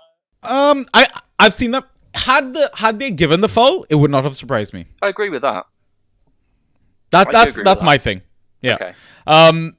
With respect to Bournemouth trying to take the game to Man City. Again, we saw Tav in the number 10. I saw that H even freaked out about it on our Discord. I obviously benched him. And again, in general, sometimes I hesitate to play assets against sides like City, especially when City are at home. We saw Evan on the bench come on for Krupi. Krupi started this game. I thought he still did decently. I mean, he had an Ekatike moment himself where he was horribly offside for the goal that he should not have been offside for. But for me, this was the standout performance, and we need to take note of Nico O'Reilly, who is playing left back in place of Ryan Out-Nouri, who also came on off the bench in the second half and played a bit of a hybrid attacking midfield role. But this is the last few minutes of the game. Pep is just throwing people on. For me, I think Nico really deserves a shout out because Ran is going off to AFCON. Agreed. Right? And I think, honestly, the argument can be made for O'Reilly being the better left back or the best left back option that they have. Yeah, I think he certainly provides balance with them playing Nunes on the right-hand side. And I think I've very much been critical of Mateus Nunes in the past, and I know that Pep certainly has been. Yeah. But having said that, since Nunes has come back from or been starting at right back over Rico Lewis, their form has been so much improved. Yeah. And I think especially with Rodri not being there, they've sort of had to rejig things a little bit. So I think having Nico O'Reilly to almost he steps into that midfield, but he doesn't step into midfield in a Rico Lewis tiki-taka way. He steps into midfield as a physical presence. Yeah, and Does that make any almost sense? he almost goes into like the left wing as well. I guess the player that we could compare him to would have been Gvardiol when he played left back in terms of the size profile and the way that he steps forward. But Nico Riley, I guess, by trade, in inverted commas, is an 8 box to box, or had come through as that, and is playing on the left side. So he's got that want to cover and the athleticism to cover both ends of the pitch. So I definitely think it's someone that you shouted out quite early. I think it's someone that's worth considering. My frustration with him would be that he's still badged as a midfielder. I say my frustration. Yeah. I understand why, but that's where the value would be. And I'm not saying that Man City get an absolute load. They don't keep clean sheets. They don't get a load of clean sheets, but at least the option would be there. Yeah, I get that. And the other thing I want to also monitor, as we approach the congested period as well, is what is his output like depending on the winger that he's playing with on that left side. Because I feel like Doku also enables his movement quite a lot. Doku holds the line, allows Nico to, push in a lot more, and then Doku cuts inside or switches over to the next wing, allows Nico to like just dominate that entire left side altogether. So yeah, I mean, if you watch that game, it wouldn't have surprised you that Nico got a goal on that. Just how much room he was kind of given on that left hand side. It was kind of shocking to see. And maybe it's a bit part play in terms of Alex Jimenez also playing in that fullback spot. True. Not a regular starter for Bournemouth as well. So yeah, I mean, it's one to kind of monitor. But I'm very excited as an owner, and I think he's definitely worth a stash, I think, over the international break going into the whole AFCON period, etc. So yeah, I definitely think. I definitely do think he's one worth looking at. And shout out Alex Jimenez. If you've had a look online recently, you'll see that he's been trying to sneak into DMs quite hilariously. Who isn't? Final game Monday was the Sunderland Everton game. Apparently this was the game of unpredictable ghosts. Like people were saying how they saw Mukiele was at one point on 5 ghosts, on 7, on 12 ghosts. A lot of people were expecting wild stat corrections. They never came. Njai, an absolute fucking baller. I love this guy to death. Passes the eye test. Unfortunately, he's picked up an injury. I suspect it's a bit of a hamstring twinge, even though he walked off the pitch fine. McNeil came on for him, who I thought was dreadful. I think that Dibbling really should be his replacement and a natural replacement for that right side, especially given the position that he played for Southampton as well. Mukiele is an absolute character from Sunderland. We touched on Xhaka earlier on from the data dump and all that. I guess my biggest gripe is how the fuck did Grealish not get 3 attacking returns from this game? Yeah, I think Grealish was unfortunate to not get them, but I will say that's partly what you get with rostering an Everton player, right? The players around him aren't going to be as good or aren't always going to be as consistent as we would like them to be with Grealish. I mean, like, I know I have my hatred for the number 9s of Everton, like, but how fucking bad can you be, like, between Beto and Barry? Like like the fact they have oh my god is hilarious, because it's like the two of you, like, I mean, brothers, they're just not. I mean, in the UK, you might not know this reference, but there were brothers called the Chuckle Brothers. Yeah, I've heard that term before. Yeah, and I think Barry's still alive, but Barry Chuckle. So in my head, I'm like, they are like Barry and Beto. It's like almost like Dumb and Dumber. Yeah, really, it really is, man. Honestly, I feel for Grealish, because I mean, if you're a manager, points, 5.5. But that's the thing, is like, if you're fuck off. If you're a manager that only watches the numbers, agreed, I could understand why you're just like having a chuckle to yourself. You're like, oh, Grealish is a shit player. Yeah. But you look beyond. If you dig a bit deeper, and obviously eye test is a thing, the chance that he created was actually a big fucking chance. Massive. Yeah, if it was done, if you got point for XG, I'm not saying we should bring that in, because I think that's too far. But if that was true, then you would get a huge amount of points. I think to talk about Njai, I know there's been some talk online that he'd claimed it was cramps. I do think they'll probably... Okay. I haven't heard anything from Moyes this week, but I think that's bullshit. I think what it's probably going to make this... You wouldn't risk him this weekend, right? Because you just go, you know what? We'll let him have the international break. If they don't play him this weekend, maybe they can say to Senegal, right, don't risk taking him if you want him for AFCON. Because I don't know if Senegal are playing, who they're playing, but I'd imagine it's sort of just warm-up friendlies. So it might well be that it actually works out in your favour, that there is an international break and he gets a little bit of an extended bit of recovery time, because he has... Thing is with Njai, and I've said this about Bowen last year, gets kicked a lot, right?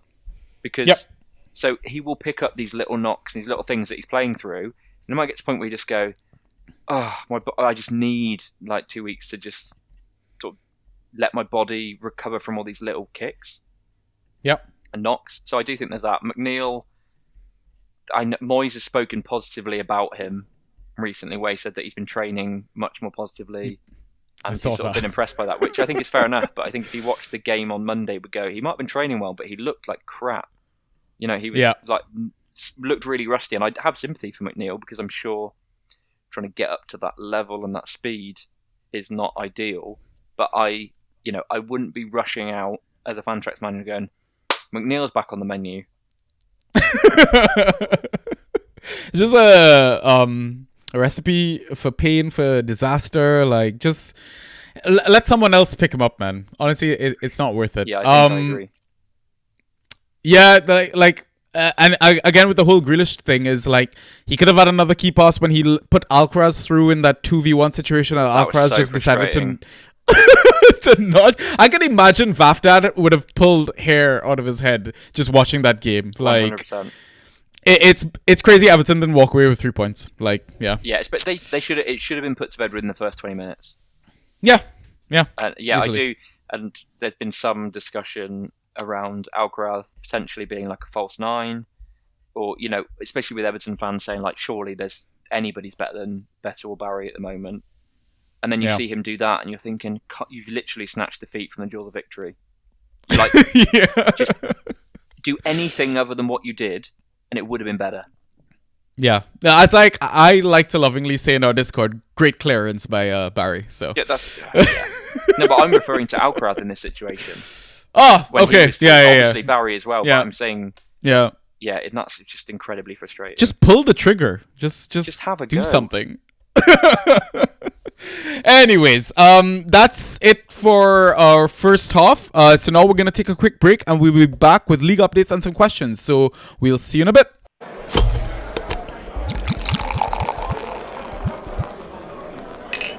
And we are back. Okay, let me see. Timestamp this. Newcastle are winning 2-0 at the moment.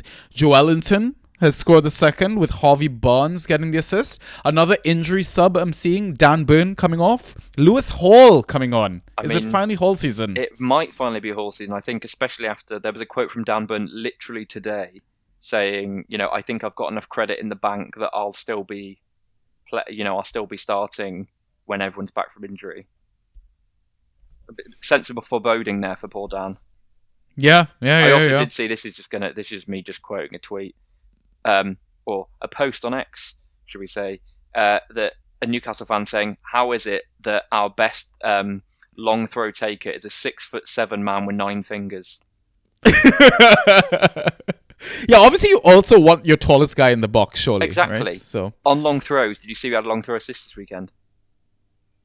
Wait, who had a long throw Jefferson assist? Lerma for an own goal. No. Correct. So everybody listening, throw all of your fab on Jefferson Lerma.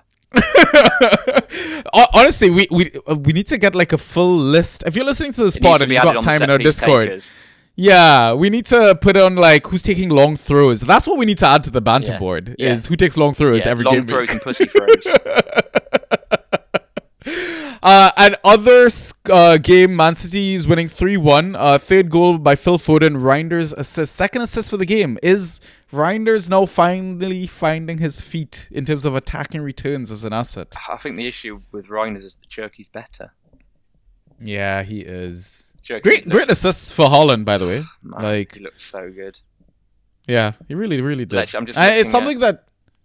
It's something that like City have kind of been lacking, right? A genuine like creative player since like KDB has left, and you don't need a bunch of these dribbly boys performing their one tricks just to get past a defender and create a chance for Haaland. So yeah, I mean, good news for Haaland owners, I want to say, like moving forward. And so. it's, just to quickly touch on Reynolds, I think, like, obviously if you own him, you're happy with that, and I think there's always that upside potential there, and he's ghosted quite well tonight. Got 9 points, ghost points, sorry, so far. Yeah. But I think we've seen over the last few weeks that can easily swing the other way. So if he starts, you're going to play him, but I wouldn't be banking on him to, be bringing in hauls all the time. I think it's going to be a bit of a sporadic boom or bust situation. Yeah. All right, let's jump into some league updates. All right, Vaf, talk to me, bro. How was game week 10 for you? Frustrating. So I lost with a score of 106.5 to 134.5. So the average score in that league was 92.75 this week. So I've massively overperformed that. I think I was 4th highest scorer. Yeah. But if you're going to lose, I'm happy to get hammered. There was nothing I could have done. So I think I came up against double Crystal Palace defence, double Arsenal defence, Fulham defence. That's the 3 clean sheets. Salah, Jesus. Declan Rice,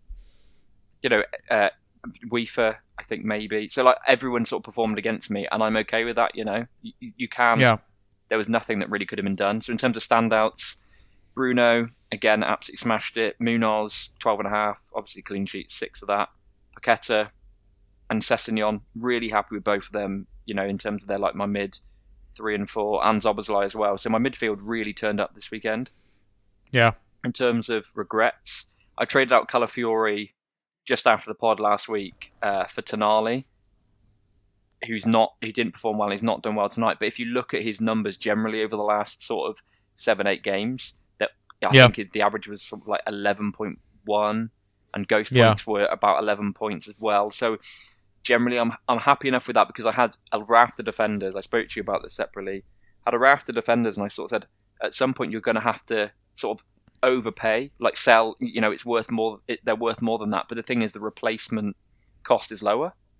Yeah. So, for example, you can, I don't know, trade out a Calafiori, but Murillo for a lot of people might still be on waivers. I'm not going to say he's as consistent.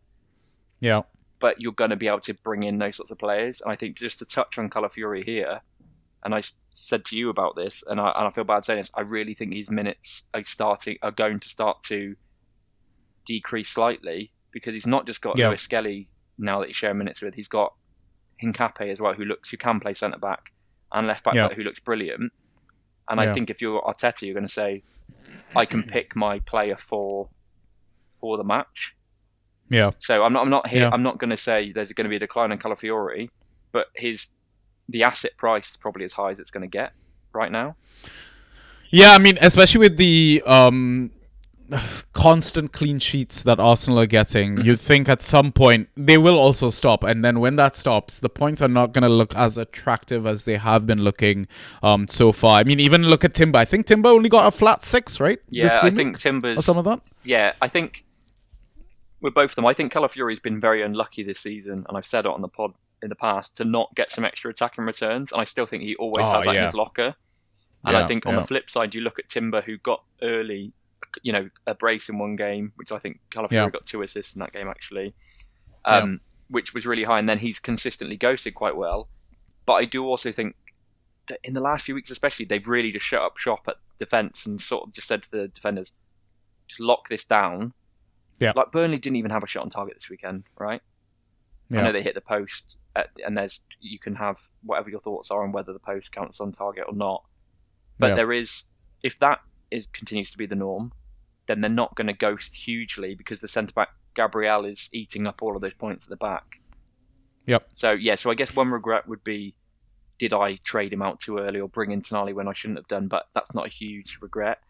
Douglas Luiz picking up another injury is a shame. I think he might be okay after a break, but Yates looked good when he came on. Luiz was scoring well enough for the 20 minutes he was on, but I think I would say he's one to monitor. And then you did the same thing, picking up Mosquera in the belief that Saliba wasn't going to be fit, and that just sort of burning a spot on my roster. In terms of roster concerns, standing item at this point. Ollie Watkins, what to do? I think we just got to ride it and see what happens. People aren't interested in trading him in. If you are interested in trading him in, you can probably get him for very cheap. Yeah. And then, we've just touched on him. Lewis Hall coming back. So I roster Hall and have them for a good few weeks after he got dropped. How is he going to fare? Is he going to get injured again? Is he going to come up and perform poorly? I'd very much probably be open if I was a Hall manager to offers, because I'm very much a proponent of selling as players come back from injury, because quite often their value is higher now than it might be in a few weeks' time. Yeah. So, that's no major roster concerns. I lost, but, you're scoring nearly 110. I'm not going to moan too much. How about yourself? Well, before we move on to me, all I want to say is with the Tonali trade, don't judge it off of one game week, right? You got to judge it over a few. Yeah. And it's not for advice for you as well. It's advice for our listeners, because people, we say they're very reactive managers in our community that will see that trade and be like, have I done something wrong? And it's like, no, you just got to give it some time, right? In terms of the Mosquera thing, I mean, it's just more confirmation that Arteta's a fucking liar. And nothing that comes out of his mouth can be trusted, right? Of course. Unless as he's entitled to be. Yeah, 100%, right? And we've even seen he will go as far as ensuring that you don't see those players in training pictures. Mad. Yeah. it's honestly crazy. And the Watkins thing, I think, listen, I think I still believe in the player. I still think he's a world-class talent. And again, we said it earlier as well. Villa are not where they should be. They still have players to come back. There's still tweaks to that system, etc. We're talking about like a player that on his day can score a hat-trick, I think, right? So I think if you own him, you be patient, and I still think it's a good buy low opportunity, especially in a season where, we're struggling to have dependable forwards. And if this is a forward that's starting every game playing 90 minutes or close to, I'm gonna at least take that risk. And listen, just because you own a good asset that is out of form doesn't mean you need to start them every game week. You can easily play them on the bench. You can easily play a defender that you stream every game week that will fill that spot or get you that, 8 points or whatever, instead of, watching Watkins get 2 to 3 every game week sort of thing, and just bide your time. Yeah, I agree. Right? I think if you look at the value you might sort of get back for Watkins right now, if Watkins was dropped on your waiver wire, would you pick him up? Yeah, every manager would, unless you're in like a 6-man league, I think would go, I'd certainly have a bite and give it a go. At that point, if you treat him as that asset that's you've just sort of got to ride it as a punt, that I think you've just got to do that. He will be frustrating, but like you said, if you're finding him really frustrating, just bench him. Just don't. Exactly. Work it out in your head that your team doesn't need to start him. Yeah. All right, for me, I'll start with IGL. I won 99 to 94. I should not have won because I had finished my game week before that Monday night fixture, and my opponent basically had one spot. He had Beto, and instead of going to literally anyone else, he went to Barry. R.I.P. So I was trying to just watch 5 points be defended, and it happened. Happy days. So now I'm second, 3 points behind first place with highest points for, and I'm facing first place next. Oh, exciting. And he's got an absolute stack of a squad as well. And if you want to know the details of that, you can stalk me on Fantrax communities or whatever. In terms of standout performance, Dubravka, Chris Richards, both Brunos, Enzo and Rice. Regrets playing both Hugo Bueno and Rodon. I think I was just riding the high of both just ghosting constantly well, that I was like, I overlooked, Hugo has a tough fixture. Rodon is playing away.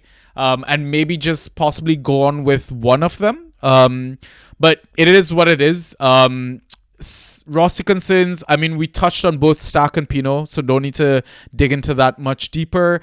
In terms of DPL, I lost there 107 to 103, a bit of a painful one. But you know what? If we had both played our best 11s, I should have still lost because he ended up benching Aaron Wan-Bissaka and Cherki. I was shocked that he benched Cherki when he had the option to bring him in. But you know what?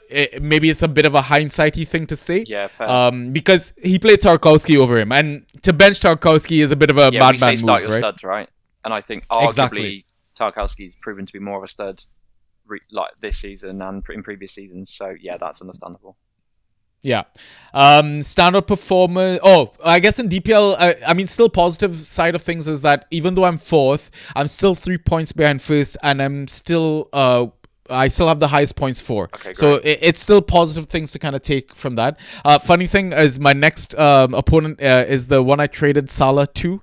Perfect timing because Salah's playing Man City, and yeah, so we'll see how that fixture so goes. put all of your money on Salah's score this weekend then. Yeah, I mean, I do love the way you hedge your Fantrax feelings, emotions. It's like if you don't need this player to score, you go put a cheeky fiver on him to score. Yeah, if you have the ability, Win-win. Yeah, if you're able to gamble or bet responsibly, and you're happy and you're able to do that, then I see nothing wrong with putting the odd little bit of money on there because you go worst case scenario. For me, a lot of the time I'd rather win the Fantrax than the bet, right? But then I'm saying worst case scenario, I've won 15 quid. Oh, that'll do. I'll pay for a few pints. Exactly. Standouts, Enzo, Nico O'Reilly, we touched on him as well, and obviously Holland. Regrets was dropping Dubravka for Lamens. I think I got... you know, it's something I think about a lot is like you gotta make a decision with your heart or your head, and I got caught up in like the dream or the idea of, oh, you know, Lamens has a good eye test and, you know, they're probably gonna keep more clean sheets than Burnley will across the span of the season.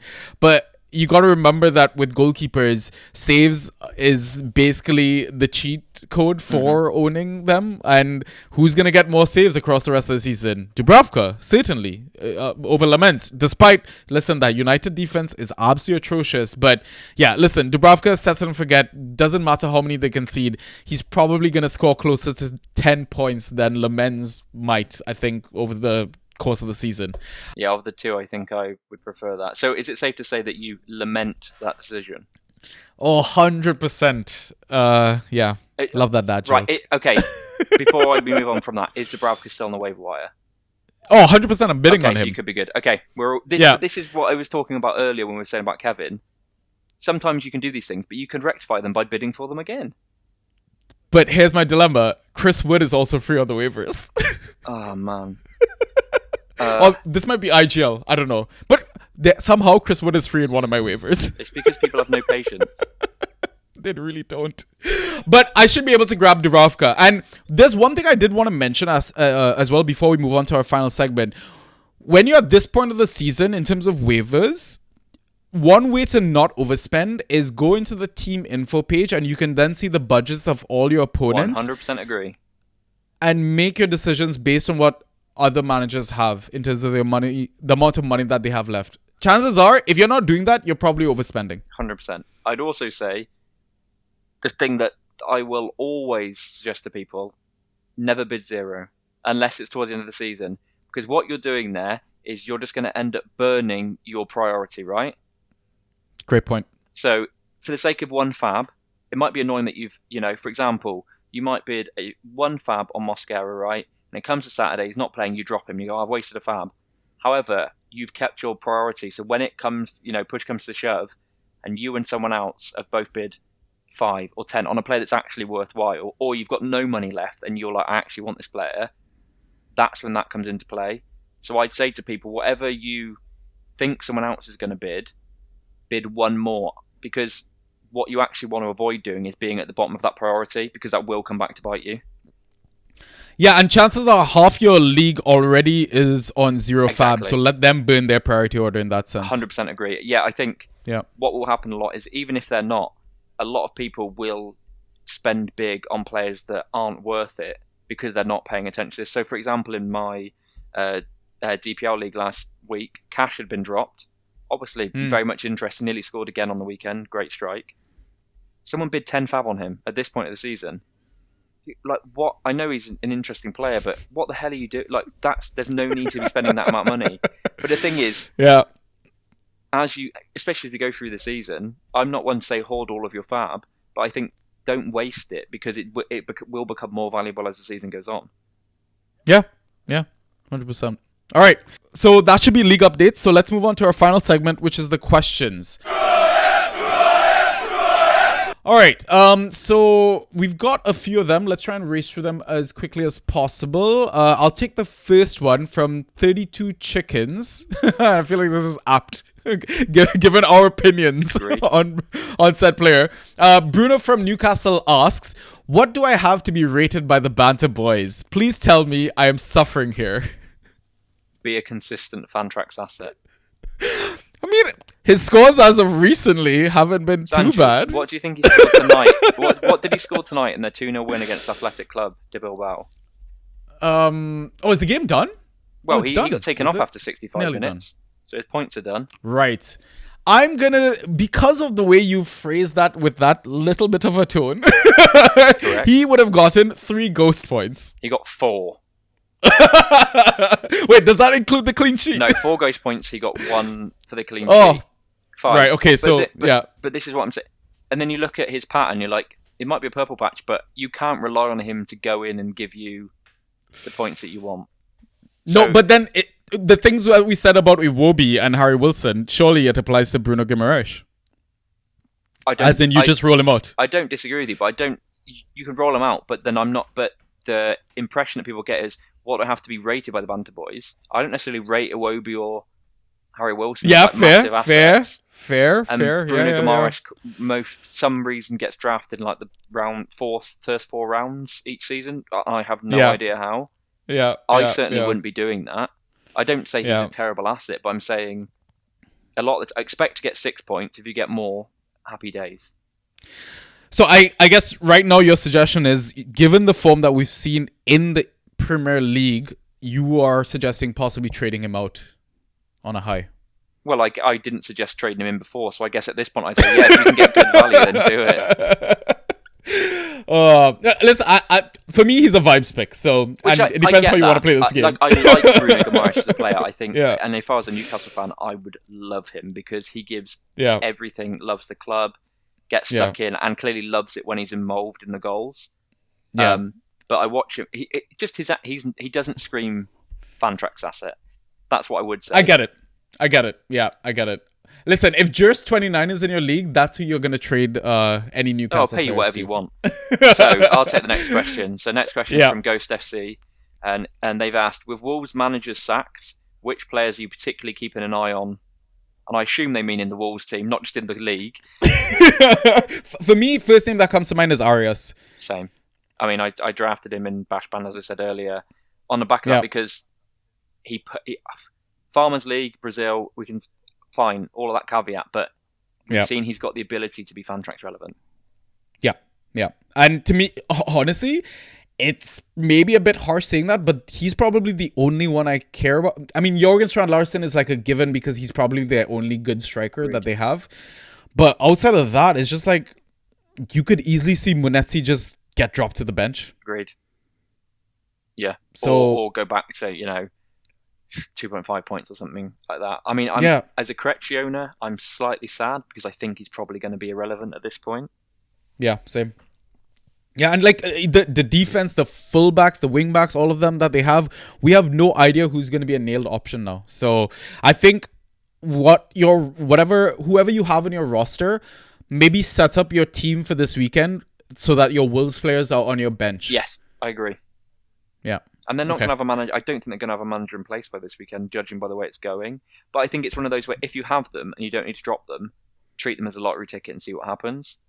Yeah. But I wouldn't be one to say, right, if your waivers are tomorrow, for example, pick up any Wolves play, pick up Matt Doherty because we've seen him a couple of years ago put up some amazing numbers because we really don't know who's going to come in and how they're going to line up that team and if that team is salvageable.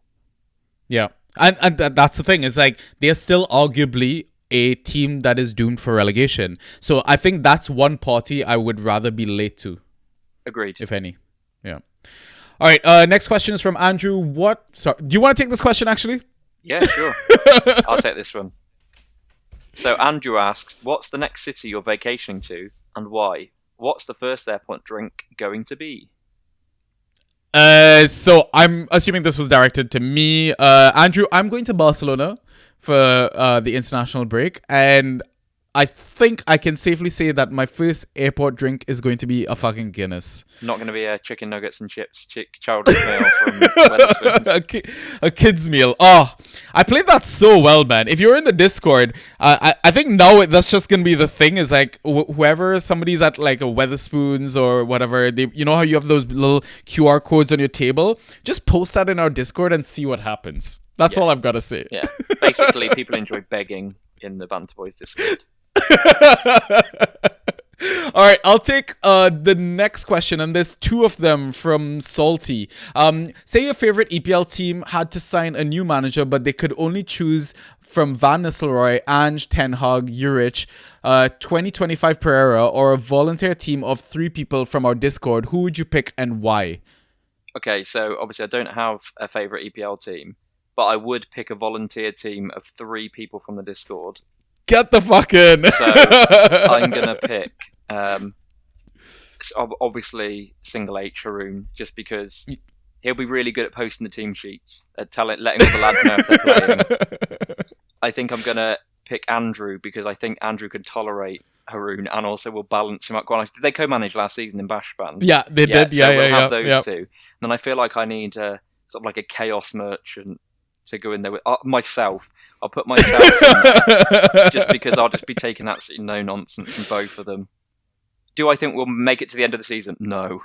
What about you for Chelsea? Who's my second choice? Yeah, who's your second choice if your first pick declines? For the second choice, I'll pick from the managers that have been offered there. So we've got Van Nistelrooy, Ange, Ten Hag, Juric, 2025 Pereira.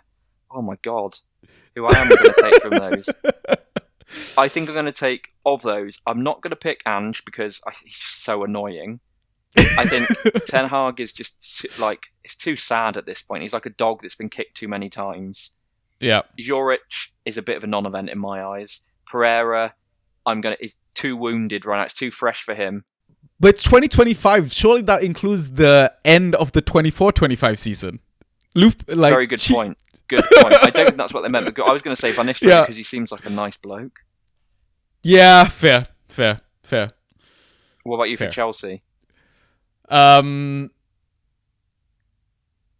hear me out for Chelsea. I think Ange would work.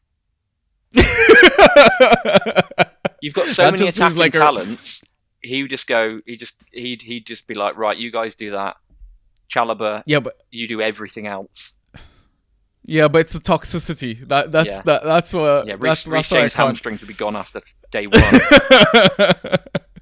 Generally, I think I would probably pick a team from our Discord, and I'm not gonna say who it is now. I will say it in the Discord. Okay. Yeah, but I think if I had to go with one, I'd probably start with Draft Pie. I just feel like he has a good head on his shoulders. So yeah, nothing wrong with that. Yeah. Okay, I'll take the next one. Yeah. So unfortunately, this is to do with the other football. So in fantasy NFL, I always am cautious about players whose coach pushes them too hard and has a lot of injuries. Why don't we treat Arteta like this in Fantrax? Should we expect Arsenal injuries and draft accordingly next season? I've got an answer for this if you're struggling. Yeah, go for it. I think we do treat managers like that, right? Ange at Spurs. I think we do. Well, I've just made the joke about Ange at Spurs and hamstrings. Yeah. When we're looking at players coming back for him, we would say they're more likely to aggravate an injury. Or we've just said, I said earlier, should we be looking at, someone that, a manager where their players come back from injury? How I was talking about, a lot of Newcastle players picking up injuries. I think we do that. I think Arsenal traditionally, last season had a lot of injuries. There is an element of unluckiness there, but there's partly the way that those teams play. Yeah. And I think we do that, especially if you've got a player that is prone to injury. When a new manager comes in, you look at their maybe injury records and think, is this going to mesh? Like James Maddison at Spurs, whenever anyone drafted him, they drafted him with the caveat as he's probably going to snap his hamstring at some point, or he'd do his ACL. We don't want that to happen, but we're aware that is likely. Yeah, I mean, I even outside of like injuries as well, just in terms of in the past, for example, like Dyche at Forest, agreed, whatever. as soon as people saw that, they were like, oh, okay, let's get the defenders, because you know the style of football that they play as well. So yeah, I think Fantrax managers do take into consideration the manager that's at the helm. So yeah, and to come back from Salty, I think, should we expect Arsenal injuries? They're looking a bit stronger in that regard this season. I know Odegaard, I think, has been unlucky in terms of injuries he picked up. I know that Gyökeres went off this weekend with injury, but that seemed to be, there's my eyes, might be, it's a bit of a knock. And Arteta's probably said to him, we'll be good this weekend, don't go to Sweden, stay the international break. I think there's an element of game playing there.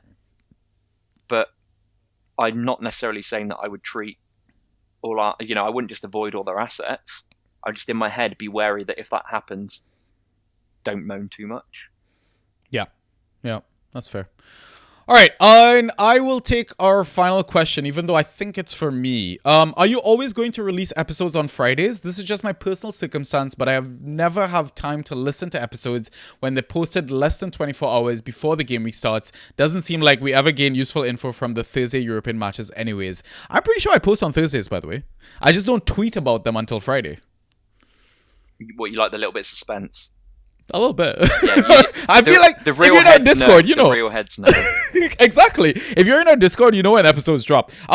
Honestly, the reason why they probably get delayed, and I know we recorded on Wednesday evening or whatnot, but I kind of just do all the work in the background in terms of like editing and all that sort of stuff. So it really is kind of when it fits into my schedule. Unless you guys want me to like charge and then pay for an editor or a producer, I mean, we could do that. But I feel like that's a total sellout move, and I refuse to do that. So I will do my best to get them out as soon as possible. Also, probably doesn't help that we have really long conversations, but the conversations are so fucking good.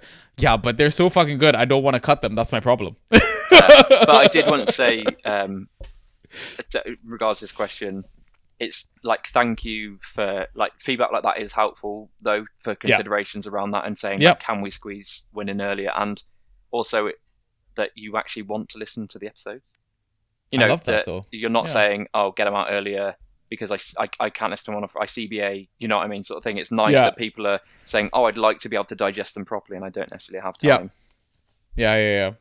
Listen, we appreciate all the support, and we're always striving to make the content better, make the entire community experience better. So yeah, we will definitely take it on board and adjust accordingly. But that's it for the questions, and that is it for the pod. I obviously am jumping straight from this into the TDS live stream. Madman. So before we sign off, Elliot, do you have any final words? Enjoy the last game week before the international break. Yes. And enjoy the international break. Go spend time with your loved ones. Stop obsessing over this stupid ass game. You can't control this shit. And just have fun. I don't agree with any of that. Lose your mind over the international break. Alright, listeners. We'll catch you on the next one. Peace!